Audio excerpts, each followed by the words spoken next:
All right, let's just jump right in with a pretty tough pill to swallow when it comes to investing. A staggering 90% of people who try it end up losing money. Yeah, 9 out of 10. And most of them don't even see the traps they've fallen into until it's way too late. But here's the thing, and this is important. It is completely avoidable. And in the next few minutes, we're going to lay out the exact roadmap to sidestep those common pitfalls. So that's the million-dollar question, right? How do you become one of the winners, one of the 10%? Well, that is exactly what this is all about. So here's how we're going to tackle this. First up, we'll look at why so many investors fail. Then we'll get into 3 big foundational flaws in thinking, followed by 3 tactical traps that trip people up. And finally, we'll wrap it all up with a winning strategy. Welcome to Money Flow IQs, where money meets learning. We empower individuals to master financial literacy for lasting stability. Our service equips you to make informed decisions about budgeting and saving. Join Money Flow IQs today to achieve your financial goals. All right, let's dive right in. The road to losing money in the market, well, it's paved with a few really common, really critical mistakes. And just understanding what they are is the absolute first step to not making them yourself. You know, a lot of the time, the problem isn't even the investments themselves. It starts way before that.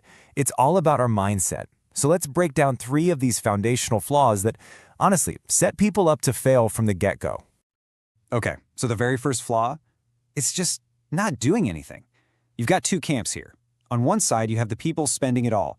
I mean, it's kind of wild when you think about it. Something like 70% of Americans have a Netflix account, but a huge number of people aren't investing at all. But then, on the other side, just hoarding cash in a savings account isn't the answer either. Why? Because of inflation. If inflation is chugging along at, say, 3%, your savings are literally losing value, losing purchasing power every single year. All right, flaw number 2. The source material calls this one the casino effect, and honestly, this quote from Warren Buffett just nails it. We've seen this massive shift where people aren't really investing anymore, they're just gambling. They're treating the stock market like a Vegas casino. And this right here, this is such a powerful reality check. You see people chasing these insane 100% plus returns, these lottery ticket stocks. But then you look at the actual numbers. The market, on average, gives you about 10%. Warren Buffett, arguably the greatest investor ever, built his entire empire by compounding his money at around 19% a year. It's so clear, isn't it? Real wealth is built through steady consistency, not by trying to hit a home run every time. And that casino mindset leads us right into flaw number 3, this obsession with short-term thinking. I mean, with day trading and meme stocks all over the place, it's so easy to get sucked into the hype of making a quick buck. But that's not how it works. True, lasting wealth comes from owning great businesses and assets for the long haul. We're talking years or even decades. Okay, so let's say you've got the right mindset. You're thinking long-term. Even then, you can get knocked off course by some very specific tactical traps. So let's talk about the 3 most common ones. And this classic piece of wisdom sets up our first tactical trap perfectly. It's the temptation to try and time the market. So many of us think we can be the genius who sells at the absolute peak and buys at the absolute bottom. But you know what? History tells us again and again, that's a fool's errand. And look, the data on this is it's mind-blowing. Check this out. Bank of America ran the numbers. If you just stayed invested from 1930 to 2020, you'd have a 17,000% return. But get this, if you tried to time the market and just missed the 10 times best days in each decade, your return completely craters, all the way down to just 28%. I mean, wow, the cost of trying to be clever is just absolutely devastating. Okay, tactical trap number 2 is all about emotions. And the source has a very memorable acronym for it, POOP. Here's how it works. It starts with panic. Our brains are hardwired for survival, so when we see prices fall, we freak out.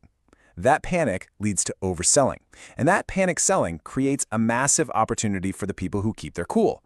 And that, my friends, leads to profit for the investors who stayed disciplined.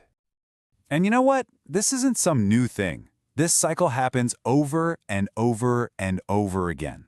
Think about it. The dot-com bust in 2000, the financial crisis in 2008, the pandemic crash in 2020, every single one of these events followed that same emotional pattern. And every single time, fortunes were made by the people who were brave enough to buy when everyone else was selling in a panic. All right, our third and final tactical trap is the silent killer of wealth. It's something most people don't even think about, but it can absolutely wreck your returns over the long run. I'm talking about fees. They look tiny, just a small percentage here or there, but their effect over decades is just massive. So let's put some real numbers to this. Imagine you're paying a pretty typical 1.5% fee to an advisor. Over 30 years, do you know how much that could cost you? Brace yourself, $600,000. Gone, just in fees. Okay, now let's compare that. What if, instead, you were in a super low-cost index fund, paying just 0.1% in fees? Same time frame, same investment. Your total cost in fees? It would be closer to $40,000. That is a difference of more than $500,000, all because of a tiny percentage point that most people don't even bother to look at. It's incredible. All right, so we've torn apart all the reasons why people fail. We've seen the mindset flaws, we've seen the tactical traps. Now for the good part. Let's flip this around and build the actual winning strategy, the one that gets you into that top 10%. And it all starts with one simple but crucial question. Which type of investor are you? You've really only got three choices. Are you the hands-off investor who hires a pro to handle it all? Are you the passive investor who just buys low-cost funds and chills? Or are you the active investor, doing the hard work of trying to pick individual winners? Seriously, the single biggest mistake you can make is not knowing which of these games you're actually trying to play. Now, for most of us, let's be real. The passive route is probably the best bet. And the golden rule for passive investing is super simple. Just 3 letters. A, B, B. Always. B, buying. That's it. You just keep buying systematically. Doesn't matter if the market is soaring, crashing, or going sideways. You put it on autopilot and let the magic of compounding take over. Now, if you want to be an active investor, well, that's a whole other ballgame. This isn't a hobby. It's practically a part-time job. You got to be deep in the weeds, studying big economic trends, figuring out where the smart money is going, and making calls based on hard data, not just whatever's on the news tonight. It's a massive amount of work, all for the chance at beating the market. So there it is. The flaws to avoid, the traps to sidestep, and the strategy to get you into that elite 10%. The roadmap is right in front of you. The only question left to answer is, what's your first step? Subscribe for more smart money ideas every week.